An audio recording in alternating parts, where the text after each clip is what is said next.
Have you ever wondered what games you should keep or you should lose? Find out here at Purge Reviews. Flea Marketeers is all about running a flea market table. For some people, they won't know what that is. That is a place you go to where everybody gains used and new stuff, but at a discounted price, and you just sell it yourself without having to have a business license or anything like that. A lot of times you'll see very unique items at a flea market, things you wouldn't find anywhere else, autographs or handmade dolls, all kinds of neat products. So in this game, you're going to be running one of those stands, and in that stand, your job is to make as much profit as possible. And here's where the game really shines. Some things are going to be more valuable to you than to other people.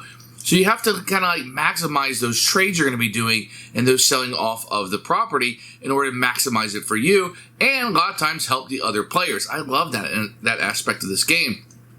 It's very interesting. You don't see this a lot in games. Usually it's more like a stock market game where everybody's high and then you're trying to buy low and sell high.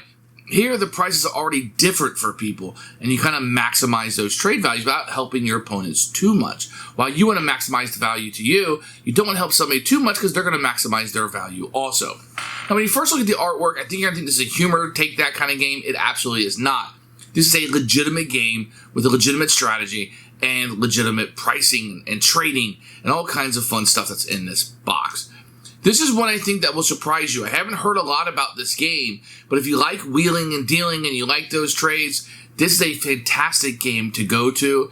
It's really fun. It has a unique theme, something you're not seeing a whole lot, and it adds a lot of neat mechanisms into it that you're not going to see a lot of other places. Flea Marketers has been a huge hit. I really like this game. I think a lot of people have slept on it. Check this one out. Absolute keeper for us.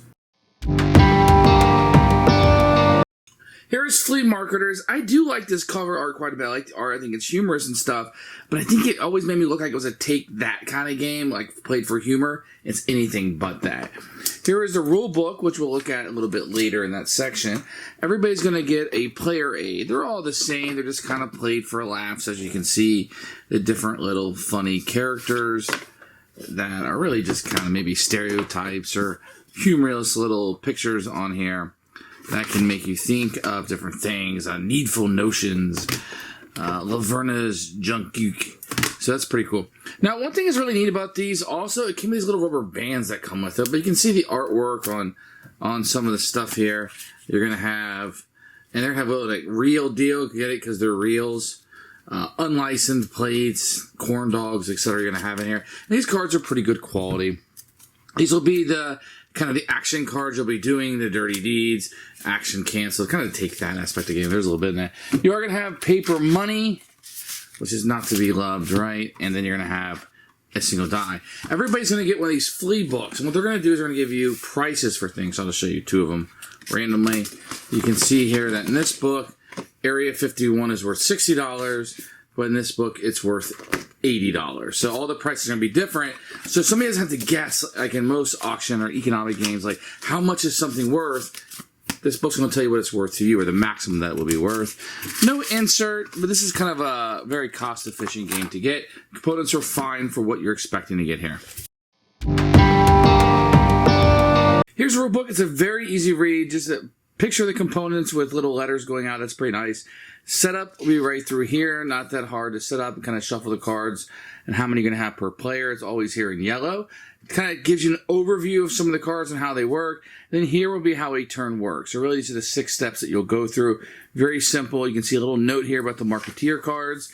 And then what happens if you're over limit, the instant there's a particular card they kind of decide. And at the end of the game, the richest Marketeer ever is the win. A little bit of a fact. There's 2 things here. And if you want to play a longer game, it's included.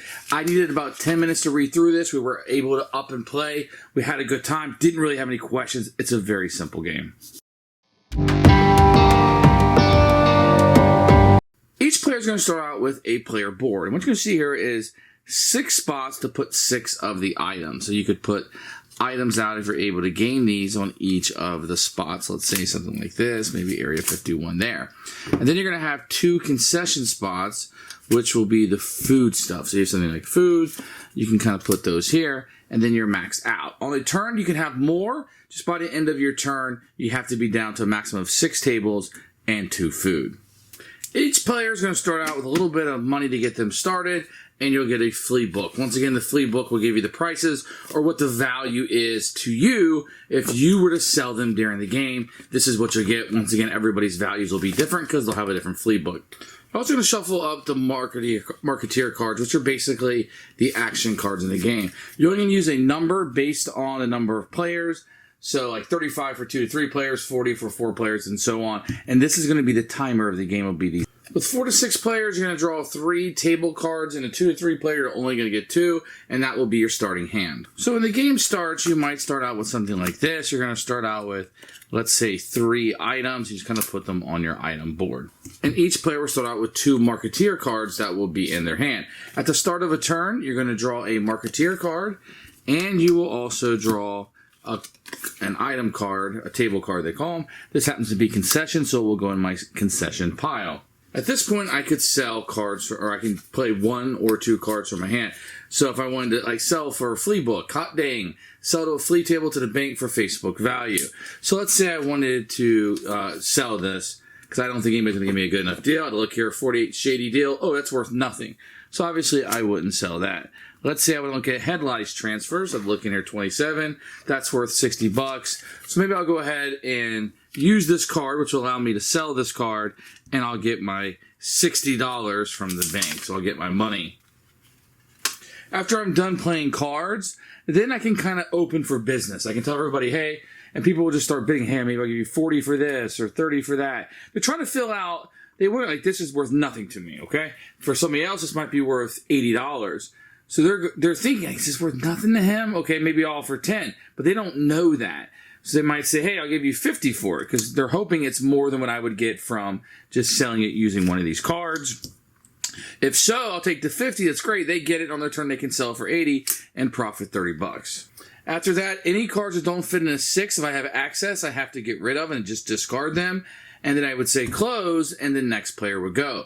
That would continue until the Marketeer cards are gone. Once that's gone and the last one is taken, then that will be the last round. And whoever has the most money is the winner of the game. Who should buy this game? Now, when somebody first looks at this game, they're probably going to think it's like a humor take that game. Absolutely is not. With that said, it is for lighter gamers. It is for people who want a light economic game with different values placed on the items. I really think if you like economic games at all, this is what I would tell you to at least check out. I think you're going to be surprised for this one. If you have lighter gamers or family gamers and you want to kind of show supply and demand and some aspects into the value, how people value different things, this could be a great game for that. Flea Marketers has been a hit. I really like this game, and I think most people have been sleeping on it. Keeper for us.